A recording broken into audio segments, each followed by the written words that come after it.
magsusundo sa atin is si Kuya Gian dahil taga rito yun. Dito nag-aaral.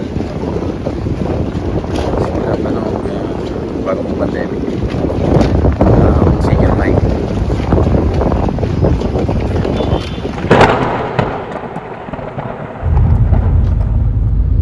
Welcome to Davao City, guys.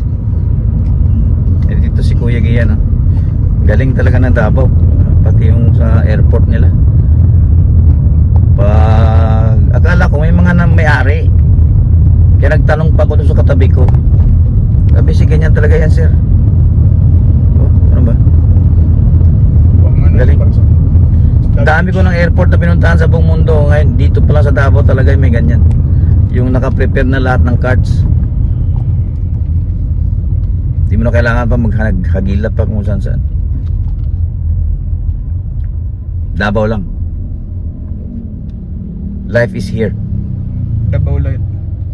Life is here lang. Yun ang nakalagay doon sana. Hanap kami ng makainan ni Kuya Gian. Gutom. Sobrahan ka, life is here na traffic na masyado. Out. Saan ka daw? Busy ako. Busy, nag-vlog.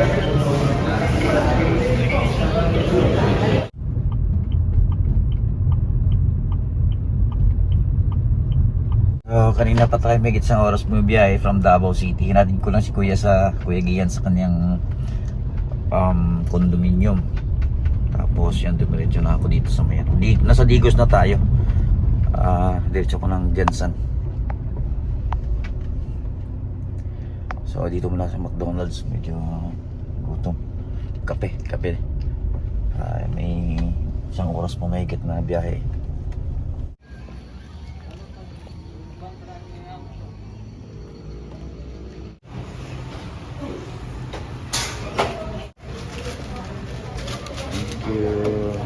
Ketchup na lang, sir. Sige. Salamat. Thank you. So stop over pa na tayo sa may McDonald's. Yung dating McDonald's na pwesto ng McDonald's, dinadaanan namin ni Kati palagi pag nagpapadabaw kami. So isang oras mahigit na yung biyahe ko galing Digos. Galing ng Davao City, nasa Digos na tayo. So may isang oras kalahati papapuntang Jensen. Grabe, hinataw ko yung kotse. Ang ganda pa rin ng takbo talaga. French fries.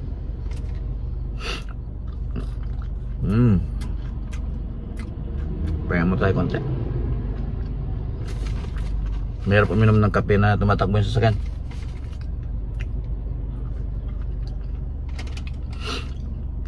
Kasama ko lang si Kati dito. Siya yung taga-subo sa akin itong French fries habang nag-drive. Ang alaala ng lahat. Welcome to General Santos City.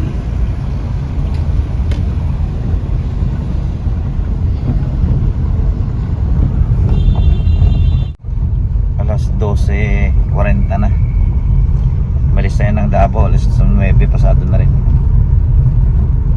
So, kaya katapos bukas bisita ko kay Mrs. Nangging, ito. Nangging, dito. Dali. May kilay si Fighto. Hindi na video ni Papa kanina, no? Nag-kiss ito sa akin ba, no?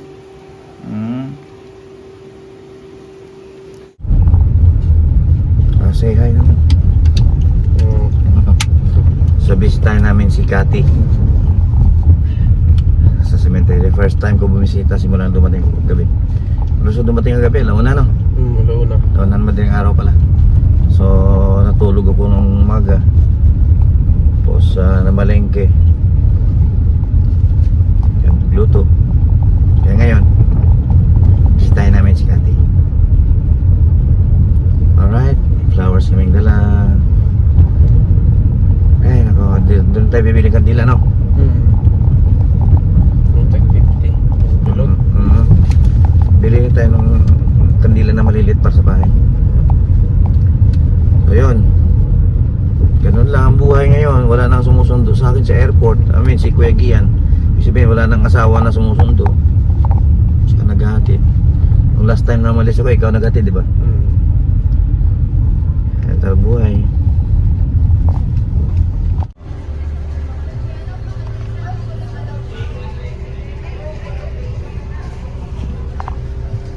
Tatlong regular Pepsi lang. Thank you. Okay. So, dito na kami. Bibisita kay Mrs. First time kong bumisita ngayong taon na to. At dumating kasi ako kahapon ng gabi, alauna.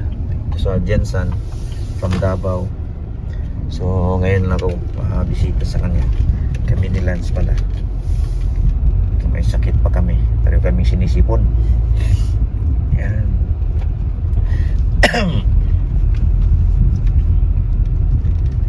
Kumusta na kaya siya? Pero kadalo po, no? Tulpo? Ay, hindi. Tulpo din. Anak siguro. Ang anak ko yun. Buntis eh. Hi, Tart. We're here. Park lang kami. Lance. Eh, tulpo. Ano yung bisita? Ano mo? Kumasan kapag apart mo? Hindi tayo. Okay. Asan siya? Harap natin. Tulpo. Alright.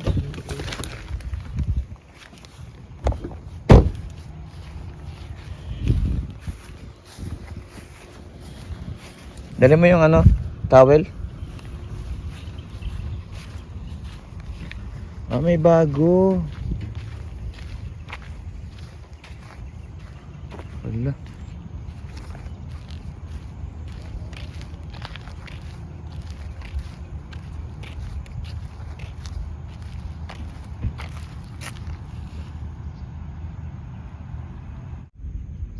So, ito, mag-picnic muna kami ni Lance dito.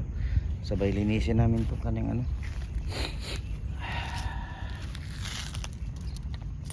Ay, dumi. Sa ano kaya to? Sa wax? Sa wax yan, tapos nadikitan ng mga abo. May nilibing dito na bago kaya natatakpan yung kanyang ano, di ba? Okay, sige. Picnic kaming dalawa. Ang dumi ng ano ni Kati. Ano ba tawag yan? Tombstone. Hindi kami nakadala ng brush saka ano. Pagbalik na lang. Linisin. Kasi may nilibing dun sa may paanan niya bago. Kaya yung forma ng kanyang puntod nasira. Ayun o, dumi na o. Ano kaya yan, gang? Wax. Nalagnat yung sa kandila. Kaya wag dyan maglagay ng kandila. Sa dito lang sa baba. Ayun yung bagong libing oh. Ito yung huli niyang in-order. Ni-request sa akin, di ba naalala mo? Pagdating ko. Pagdating mo? Oo, yung pagdating ko doon. Nung dumiretso tayo sa ospital. Di ba ito yung in-order niya? Yan. Ito para sa ito mama, pero kainin ko na lang dahil ito nakaabang na si Tulpo oh. Ngiti pa. Ang ngiti pa. Tungtuwa. Tinitingnan niya yung chicken mo eh. Tulpo tulpo.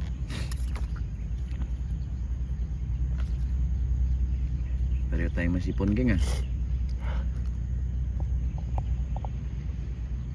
Ay mama. Linisin na natin yung ano mo. Pagbalik ko. Hindi kami nakadala ng gamit eh. Tubig, sabon no? Crispy pa rin ano? Dati sa tingin sa'yo. Sabi niya, huwag mong ubusin. Ang dumi ng ano, lininisan lang namin yung pagbalik namin. Next day. Ay. Pero kaming tinatangkaso. Pray tayo. Oh, alis muna kami. Balik na lang din kami ulit. Ay, may mga sakit kami pareho ni Lance. Pareho kayo. Bye mama. Kaya kaming ano, tumutulong ang aming sakong. Talagnatan na ba rin? Oo, not feeling well talaga ako. Kaya postpone muna yung mga lakad natin ngayon. Sa ano na lang, Saturday. Ayaw, may walay sa akin. Dito na natulog sa tabi ko.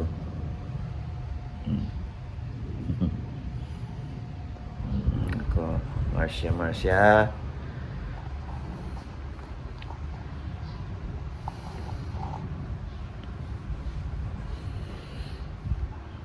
Lab na lab ni Kati ito, na misis. Katabi ito matulog lagi. Lalambing din. Ay, may trangkaso tayo kasi. May mga gala.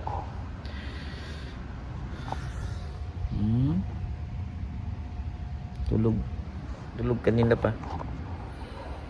So, daan tayo sa may hospital, TMC, Tajangas Medical Center. Ayan, dyan si Miss nag-dialysis 3 times a week. For us, 4 hours yan. Every time na mag-dialysis yan. Ayan, daanan na natin. Yan yun, dialysis sa baba. Ay, nako. 4 hours ako nag-aantay sa kanya. 4 hours ako nag-dialysis. Ako doon sa may 6th floor, doon yung kanilang canteen. Tapos may coffee shop din dito. Sarado. So, yeah. Memory lane. Oh, anong tawag naman ito? Ha? Merienda ng single dad. Yan, kay Marcia yan sa aso. Yan, ito akin. Saka, anong tawag dito? Subukan nga natin tong na viral na ano na underpass dito sa Jensang. Malapit na palang matapos eh. Di ba? Ayan. Malapit na matapos. Nag-viral ito eh. May swimming pool na dito. Ay nako. Ayos naman pala eh. Di ba? Putol. Hindi pa talaga tapos. May madadaanan na. Di ba?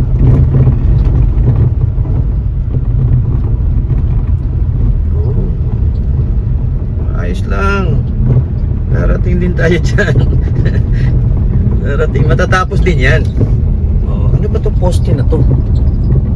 Yung poste parang ang liit silalim. Matibay ba yan? Wala.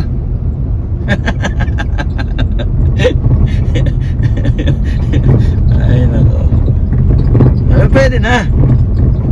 Welcome to Jensen guys. Pwede na. Diba? Dadaanan na eh. Kesa naman nung nakaraan, yung mga nakaraang taon wala talaga hindi pwedeng daanan. Ngayon medyo dadaanan na yung mga tao, wala na ganong traffic dun sa taas. Alright. So doon papuntang Jensen proper, city proper.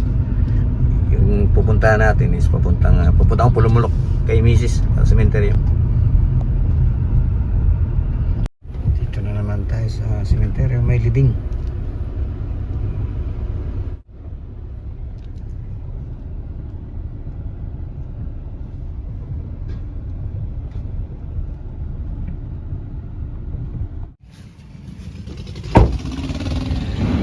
I know the feeling, guys. I know.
Nakalimutan ko na magdala ng sabon. Ang bihira oh.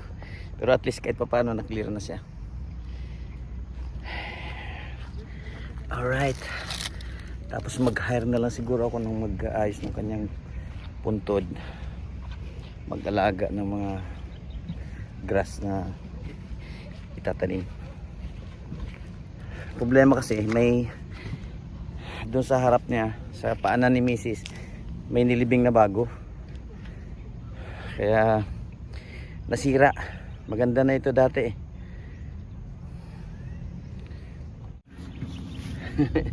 Yan. Dito tayo, may saging ako. Nilaga tubig. Alright. Diyan siya. Itong dito sa kabila. Ito dito. Bakante to eh. So sa Monday puntahan ko doon yung management. Bilhin ko na to para sa akin. Alright. Yan. Kawawa naman to.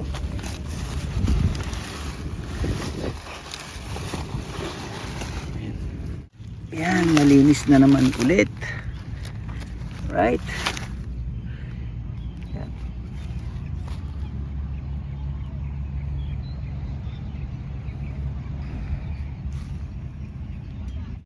So, stay lang tayo dito muna.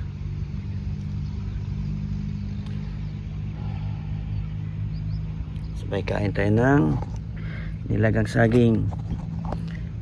Yan, nilagang saging. Saka tubig.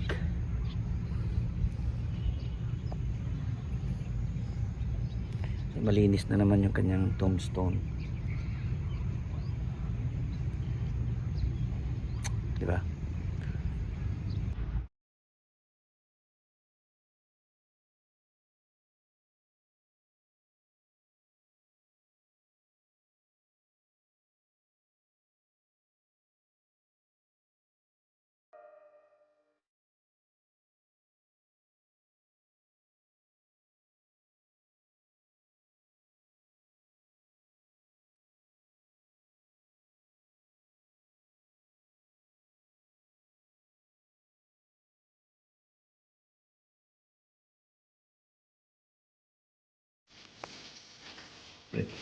Breakfast Beto.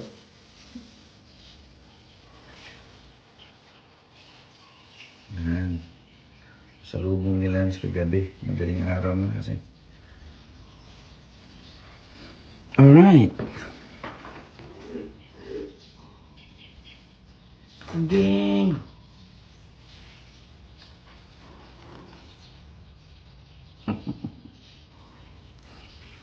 Ano? Kit-kit ka ang tenga mo.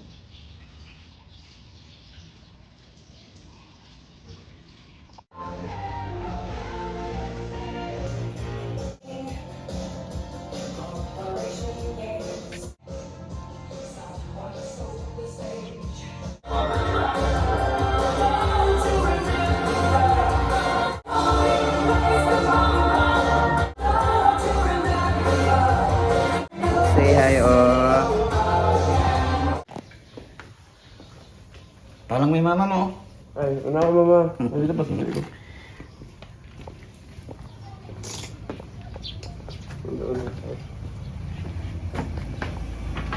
Diging, dito tayo, Ging. Diging! Yan, dito. Yan.